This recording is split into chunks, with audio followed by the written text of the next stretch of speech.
That morning, everything began just like any other day. I woke up at 6 a.m., brewed a cup of coffee, and opened the window to let in the early morning sunlight. The street in front of my house was bustling with the sounds of cars and familiar street vendors. I had no idea that this would be the morning that would change my life forever. Suddenly, an unpleasant sensation crept up in the middle of my chest. At first, I thought it was probably just from drinking coffee on an empty stomach, but within seconds, the pain intensified, as if someone were squeezing my heart with a pair of pliers. The pain spread quickly to my left arm, then shot up to my neck and jaw. I found it hard to breathe. The air seemed thick and heavy, each breath a struggle. Cold sweat poured out, soaking my back.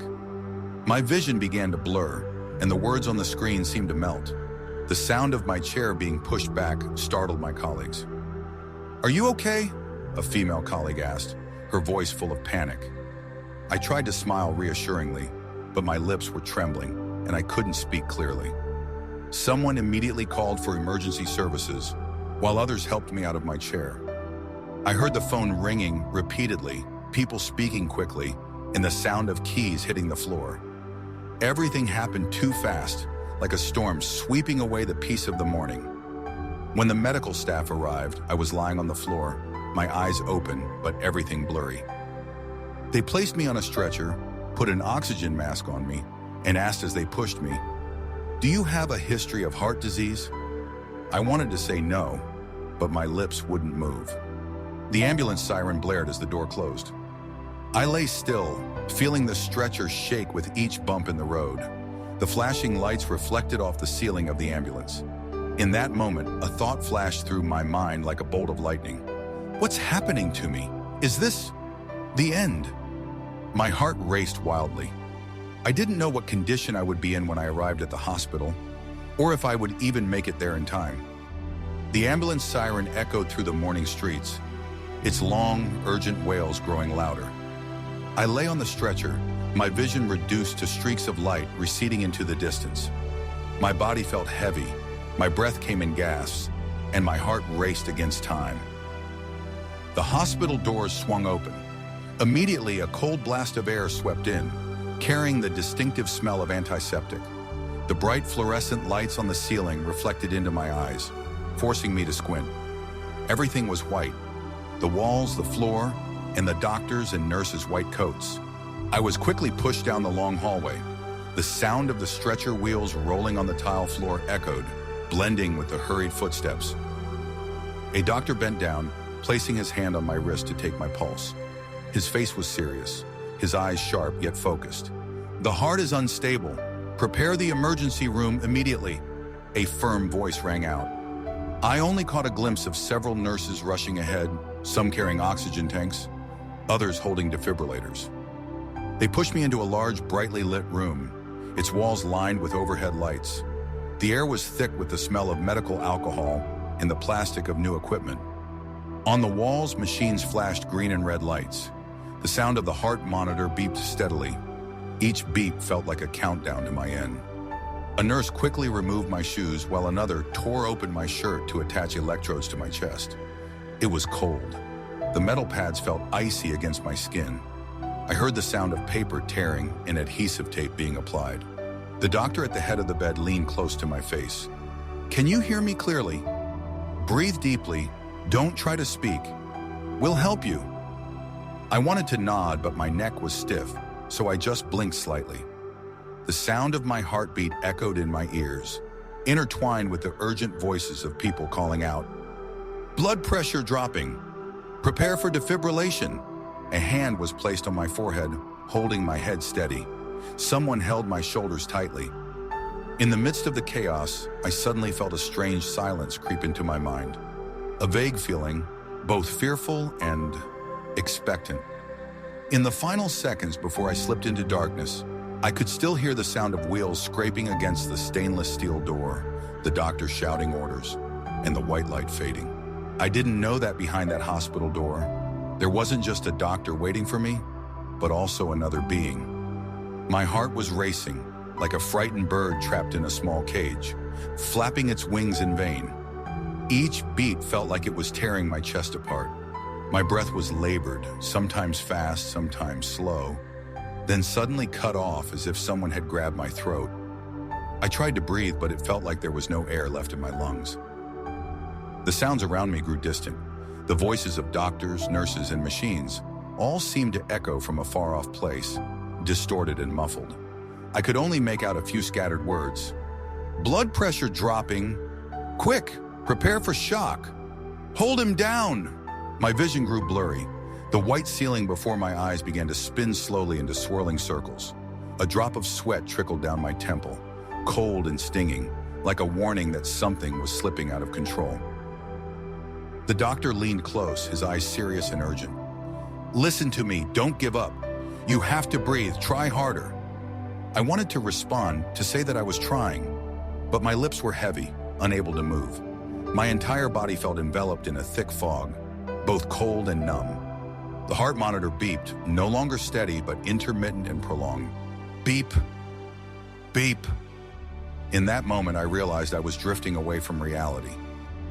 The sharp pain in my chest had vanished, replaced by an odd sense of lightness, but beneath it all was a terrifying fear. I knew death was approaching. A voice echoed somewhere, probably the doctor. Pads ready, first shock. A powerful jolt of electricity shot through my body. My chest jerked upward, then fell back onto the bed. The faint smell of burning skin lingered in the air, but my heart still refused to return to its normal rhythm. Second shock, higher. Another shock, stronger, more intense. My entire body shook. My vision flickered, then went dark. The sounds of doctors, machines, footsteps, all swirled into a chaotic cacophony before fading into silence. I felt as though I were standing on a thin line. Before me lay an endless void, cold and dark, as if it were about to swallow me whole. Behind me was a thin thread holding me back, but that thread was slowly slipping away. Just as I thought everything was about to end, I began to hear another sound, not the sound of machines, not the sound of people, but a soft, vague sound, calling my name. My consciousness drifted away like a leaf falling from a branch, carried away by a strong current. All the sounds around me receded. The sound of the heart monitor, the doctors, the footsteps, all disappeared, giving way to absolute silence. Darkness enveloped me. There was no white ceiling, no bright fluorescent lights, only endless space. I didn't know where I was. The space was deep and wide, cold and heavy, as if covered by countless layers of black curtains. I no longer felt my body. I didn't know if I was still breathing. The chest pain was gone too. Only a feeling of lightness remained, but it was the kind of lightness you feel when you're falling without stopping. A sound rang out. It wasn't the hurried cries of doctors nor the clatter of machines. It was a voice, deep, warm, gentle like the morning breeze, yet echoing deep within my mind. I am here, don't be afraid. Just 4 simple words, but they rang out like a bell in the pitch-black darkness. I was stunned. I had never believed in God, never prayed, so why did I hear this voice? The voice was not urgent or harsh, but gentle and firm, as if it had been there for a long time, waiting for me to listen. And strangely, even though I was still surrounded by darkness, I felt my heart calm down. The fear of death that had enveloped me slowed down and gave way to an indescribable feeling of safety. I tried to find the source of the sound. There was no one there, but I could feel the presence of someone. Not far away, but very close. So close that I could feel the warmth enveloping me. In that moment, I no longer cared where I was or whether my body was alive or dead. I just wanted to stay in this strange peace. Then the voice spoke again, still gentle but with a hint of urgency. It is not yet time. Go back. I was confused. Go back? Back where? And why did it call me child? I had no answers, but at the same time, from the deepest darkness, a ray of light began to shine. The darkness around me was still as thick as ink, but from somewhere a ray of light began to seep in. At first it was as small as a thread, fragile and delicate. Then it gradually spread, becoming clearer. It wasn't the harsh light of a hospital lamp, but a warm, gentle light like the morning sun shining through a window. The light did not blind me. On the contrary, it flooded my mind like a stream of cool water, washing away the layers of fear and panic that still clung to my soul. I felt it not only in my eyes, but throughout my entire body, or at least the part of me that existed in this space. From within the light, an image began to take shape. It was unclear, but I saw a hand. That hand was reaching out toward me, fingers open, waiting. The skin was neither pale nor tanned, but seemed to radiate its own light. I couldn't explain why, but just by looking at it, I knew this was the hand of a being whose power far exceeded human understanding. There was no urging, but I understood that the hand wanted me to take it. It wanted to pull me out of this cold place. I hesitated. Part of me wanted to reach out immediately, like a child being welcomed by a father. But another part whispered, if I take it, will I ever be able to return? The light waited, unhurried. The hand remained there, patient, as if knowing I would soon make my decision. And then from deep within my mind, I remembered the voice from earlier. It is not yet time. Come back. I realized this hand was not pulling me toward death, but toward life. A feeling of urgency rose within me, and I reached out my hand, even though I could not feel its shape or weight. The moment my fingers touched that hand, a warm glow spread throughout me, as if every cell in my body had been lit up. The darkness around me quickly receded, and I felt as if I was being pulled upward through an endless void. Then suddenly, a bright white light, brighter than anything I had ever seen, filled my vision. I opened my eyes and realized I was looking at the ceiling of the hospital. I still didn't understand what I had just experienced. The light hadn't completely faded, and the hand was still there, no longer reaching out to pull me, but gently resting on my chest. The feeling was unlike anything I had ever experienced, warm and deep, as if it were penetrating my flesh and reaching the deepest part of my soul. It was no longer a sharp, piercing pain. The intense waves of pain in my chest suddenly subsided, then vanished as if they had never existed. I heard the familiar beep, beep, beep sound return, steady and clear, the sound of the heart monitor, but now it echoed like the most vibrant melody I had ever heard. Through the corner of my eye, I saw the white figures moving busily. A doctor was pressing hard on my chest, another held the defibrillator, and a nurse read out the readings. They didn't know that at that very moment, something supernatural was happening inside me. I wanted to tell them that the pain had disappeared, that an invisible hand had touched me, but my throat was tight and I couldn't make a sound. Instead, I just lay there, feeling my heartbeat gradually return to normal, each breath deeper and fuller. That hand was still on my chest, as if holding my heart, reassuring it, saying, "It's okay, you're still here." I didn't know whose hand it was in the human sense, but I knew for sure that it wasn't the doctor's hand, nor anyone else's in the room. This was a touch from another world, and it was healing me, both physically and something deeper in my soul that I hadn't even realized was wounded. Then slowly the hand left. The warm light gradually faded into the air, leaving me with the white room, the sound of machines, and the tense faces of the medical staff. But inside me, something had changed. I knew from that moment on that I would never be the same person again. My eyelids felt heavy, but a strange urge made them slowly open. The white light of the hospital lamps flooded in, this time not the supernatural light I had just experienced, but real light, harsh and cold. My breathing was deeper, more even. The sharp pain was gone, and my chest now felt only weary and exhausted. Amid the chaotic sounds, a voice rang out, clear and full of emotion. "It's okay, the heart has restarted." I opened my eyes and saw the doctor who had spoken, breathing a sigh of relief. His eyes sparkled with joy, mixed with exhaustion. The nurses around him let go of the emergency equipment, and a few of them smiled gently, as if the entire room had just escaped a death sentence. I heard footsteps rushing in from outside, and then the faces of my loved ones appeared, their eyes red and tear-stained. They gripped my hands tightly, trembling. "Can you hear me? You're still alive. You're alive." I wanted to smile to reassure them, but my face wouldn't obey. Instead, I squeezed their hands gently. That weak squeeze made them cry even harder, but this time the tears were tears of relief. Everyone in the room thought it was a victory for medicine, and it was. The hands, knowledge, and equipment had pulled me back from the brink. But only I knew that before my heart started beating again, another hand had touched me. Another ray of light had breathed life into my chest. It wasn't a hallucination caused by lack of oxygen or medication. I knew deep down that I had been saved by the one I had never believed in or sought before. I closed my eyes again, this time not out of exhaustion, but to hold on to the image of that hand and that light, like a promise that my life would never be the same again. That night I hardly slept. Every time I closed my eyes, the image of that warm hand reappeared, along with the light full of life. And then questions kept swirling in my mind. What just happened to me? Who touched me? Why am I still alive? The hospital was quiet at night. Only the steady beeping of the heart monitor and the distant footsteps of the nurse on duty could be heard.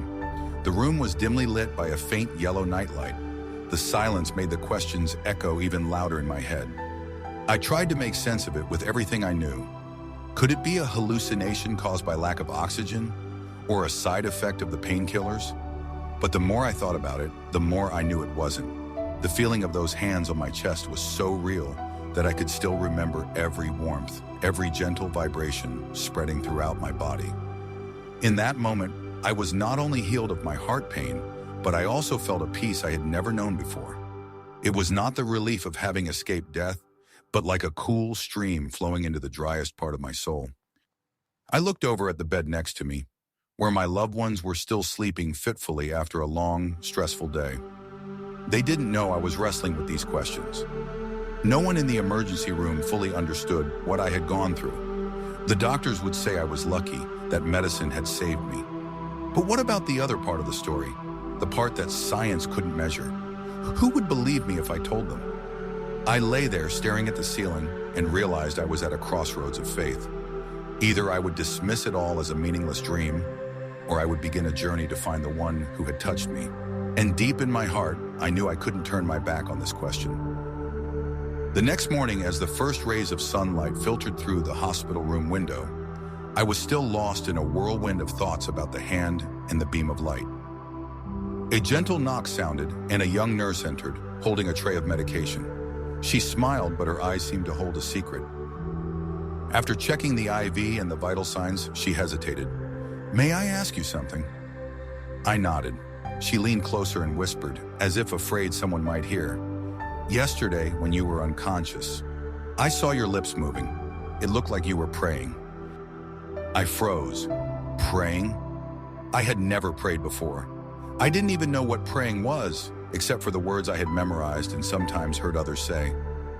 My life before had no room for religion or faith. "You must have misunderstood," I stammered. "I've never..." The nurse smiled strangely, didn't argue, just said one sentence and turned away. "You may not remember, but I heard you clearly. You said, 'Save me.'" I froze. Those words struck me like a bolt of lightning, as if a door to my locked memories had been thrown open. In that moment between life and death, I uttered words I wasn't even aware of. And then, that hand appeared. The nurse left the room, leaving me alone with my heart beating faster than usual. If what she said was true, then perhaps I had called him and he had answered? Outside, the sounds of footsteps and conversations echoed normally through the hospital. But inside me, everything had changed. Something was beginning, and I wasn't sure I was ready for this journey. The days of recovery passed slowly. My body was weaker than I had imagined, and every step I took down the hospital corridor made my heart race. But it was that same heart, despite having just stopped beating, that urged me on more strongly than ever. I had to find the answer. The nurse's words, "You said, 'Save my child,' echoed in my head like an echo. It didn't fade with time. On the contrary, it became clearer every time I remembered the moment when a warm hand was placed on my chest. I knew I couldn't dismiss it all as a fleeting dream. One afternoon, as I sat by the window watching the clouds, the door opened. The person who walked in was Hung, an old classmate I hadn't seen in nearly 10 years. We had been close friends in college, but then work, family, and life took us in different directions, and we gradually lost touch. Hung was still thin and had the same gentle smile as before, but something was different. His eyes were calm and deep, as if they held a strong conviction that I couldn't quite define. After a few questions about my health, he paused for a moment and said, "I heard you were in the hospital, and I believe God kept you there. Have you ever thought about learning more about Him?" The question made me sit up straight. In the past, I would have laughed it off and changed the subject. But this time, I couldn't deny that what Hung said touched on exactly what I was searching for. "I don't know where to start," I admitted honestly. Hung smiled, took a small book with a simple cover out of his backpack, the New Testament. He placed it in my hand as if handing me a map. "This Sunday, if you feel well, come to church with me. No one will force you to believe right away. Just come, listen, and ask anything you want." I held the book, feeling as though I had been invited not just to a place, but to a journey. In my heart, the word searching suddenly became clear. Perhaps I had been too close to death to continue living without seeking the true meaning of life. On Sunday morning, I got off the car in front of the church with Hung. The sky was pale blue and the sunlight gently covered the red-tiled building with a small bell tower. The sound of the organ echoed, gentle yet full of life. I felt a little awkward, not knowing how to behave. Inside, the space was spacious and bright, with wooden chairs arranged in neat rows. The scent of wood mingled with the light fragrance of fresh flowers on the altar. On the wall hung a large crucifix, and the light from the stained glass windows cast colorful patterns on the floor. Everyone greeted me with smiles, but what caught my attention was the strange sense of peace that enveloped the place. As the choir began to sing, their voices rose in a chorus of hope. I didn't know the words, but I listened quietly, and each phrase seemed to speak the deepest thoughts of my heart. Then the pastor stepped forward. He opened the Bible and began to tell the story of Jesus, the one who left his throne of glory, became a man, suffered and died on the cross to take away the sins of the world. He said that it was not just a historical event, but a personal act. He died. For me, for each person sitting here. When I heard about the moment when he stretched out his arms on the cross, I suddenly remembered the hand placed on my chest in the emergency room. The warm feeling and the gentle voice saying, "I am here, don't be afraid," came flooding back. A jolt ran down my spine. The pastor continued, "God did not just save us from death in this life, but also gave us eternal life. He paid the price so that you could be forgiven and start over." I sat silently, my eyes fixed on the cross. Never in my life had I felt a story from so long ago touch me so deeply. It seemed as though the entire gathering that day was meant just for me to hear. When the service ended, I still couldn't say a word to Hung. In my heart, I knew I had found an important piece of the puzzle, but at the same time, a big question echoed in my mind. If this is truly the one who saved me, how will I respond? The following Sunday, I returned to church. I no longer felt awkward, but there was still an indescribable emptiness in my heart. I wondered if today I would find the answer to that emptiness. As the choir began to sing, the melody rose slowly but powerfully. The lyrics spoke of unconditional love, of someone willing to sacrifice everything to save a lost soul. I looked around and saw many people with their eyes closed, their hands raised as if offering their whole hearts. Without thinking, I closed my eyes. In the darkness, the image of those warm hands reappeared, along with a gentle voice. "I am here. Do not be afraid." My throat tightened. All the doubt, fear, and self-reliance I had carried for so long seemed to melt away. I didn't understand all the teachings, but I knew one thing for sure. The one who saved me in the emergency room was the same one calling me now. A voice in my heart rang out clearer than ever before. "Give me your heart." I opened my eyes, tears streaming down my face. My heart was beating fast, but no longer with the frantic rhythm of fear. It was filled with life. I whispered the prayer Hung had taught me. "Lord Jesus, I believe you died for me and rose again to give me life. Forgive me for my sins. From now on, I belong to you." An unprecedented sense of relief washed over me, as if my entire body and soul had been renewed. I opened my eyes, looked at the cross before me, and deep down, I knew I had just embarked on a completely new journey. When the song ended, I was no longer the same person. My heart, which had stopped beating because of illness, was now beating strongly with a different kind of life, the life of the Savior. In the days following my acceptance of Jesus, I realized that my life was changing little by little, not with big shocks, but with quiet, persistent changes. Before, my mornings always began with my phone, emails, and a to-do list. Now I wake up earlier, brew a cup of coffee, sit in silence, and open the Bible. At first, I didn't understand everything, but each word seemed to touch the hidden corners of my heart. Some days I would read just a short passage, but I would ponder it all day as if those words were whispering guidance. I also began to pray, not reciting memorized prayers, but having honest conversations with God. I told him about my joys and my worries, even the things I hadn't dared to tell anyone else. Strangely, every time I prayed, a gentle peace would wash over me, even though my problems were still there. Work was still busy, and pressure still surrounded me, but I no longer exploded with stress like before. I began to care about my coworkers, listen more, and learn to forgive small conflicts. When people asked me why I had changed, I just smiled and said, because I have been forgiven first. Even my relationship with my family, which had been strained for years, began to warm up. I call home more often, check in on my parents, and for the first time in a long time, I told them, I love you. Every night before going to sleep, I remember that night in the emergency room. The pain, the sirens, the lights on the ceiling, all serve as reminders that I am alive by grace, and I know that this journey has only just begun. I have never liked standing in front of many people. Just thinking about having to speak in front of a crowd makes my hands and feet go cold. But today, when the pastor smiled and said, would you like to share your story? I knew I couldn't stay silent. In front of me were hundreds of people, faces of all ages, eyes waiting. I took a deep breath, stepped up to the podium, feeling my heart race as if the pain were returning. But this time, it wasn't fear. It was the knowledge that I was about to share the most important thing in my life.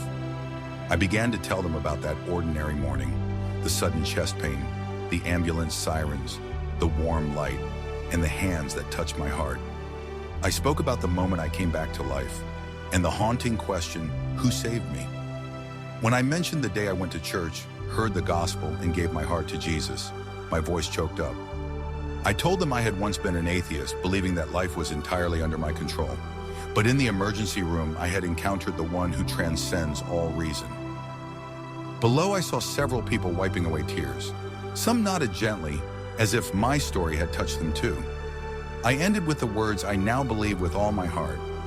If I had been saved only by medicine that day, I would have thanked the doctors and forgotten about it. But because I was saved both physically and spiritually, I will never stop telling this story. When the group meeting ended, a few people came up, took my hand and said, I want to believe in God like you. In that moment, I understood that the miracle God had performed in my life didn't stop in the emergency room. It was continuing to spread, touching other hearts. Every morning when I wake up, I feel it clearly. This breath is not something to take for granted. It is a gift, and this gift was given to me not to be used for myself, but to be offered to the one who saved me from the brink of death. Before, I lived to achieve more money, higher positions, more accomplishments. Now I live to give more love, more time to others, and more testimonies about God. I no longer measure the value of my life by what I possess, but by the souls I can touch through my story. I still remember that fateful morning when everything seemed to be ending. The intense pain, the warm light, the hands touching my heart. It all not only saved my life, but also opened up a new path for me. I had died, not just physically, but also spiritually. But Jesus brought me back to life with a life full of meaning. Now, whenever someone asks me why I believe, I don't give them complicated arguments. I just tell them my story. The story of a man who walked into an emergency room with a stopped heart and walked out with a new heart that belongs to God. I know that one day I will have to leave this world, but when that day comes, I want people to remember me and say, this person once died, but now lives because of him. My story did not begin in a church, but on a stretcher in the emergency room, where life and death are separated by a heartbeat. I entered with a heart full of confusion and walked out with a new heart, knowing love, trust, and gratitude. I dare not say that I am perfect. There are still days of weakness and moments of doubt, but through it all, I always remember the moment he touched me. That is what drives me to live each day as a living testimony that miracles still happen and that God is still searching for hearts willing to open up to him. If I had left that day, my life would have ended in unfulfilled ambitions. But God gave me a new blank page to write a story that no longer revolves around me, but around him. Now I only want to live so that when I reach the end of the road, I can smile and say, I died, but now I live through him. And I have used that life to tell the world about his love. If you are reading these lines, perhaps God is knocking on your heart. Don't wait until pain strikes or life is counting down its last seconds to seek him. Today you can experience the peace and new life that I have received. Take a moment to silently say to him, Lord Jesus, I open my heart to you. Forgive my sins, renew my life, and lead me on your path. I believe that if you pray sincerely, he will answer, just as he did for me in the emergency room. And then you will have your own miracle story to share with the world. If this story touches you, subscribe to the channel today. Every week, I will share more stories of faith, miracles, and words of encouragement to help you walk steadfastly on your spiritual journey. Click subscribe and turn on notifications to join me and together spread God's love to more people.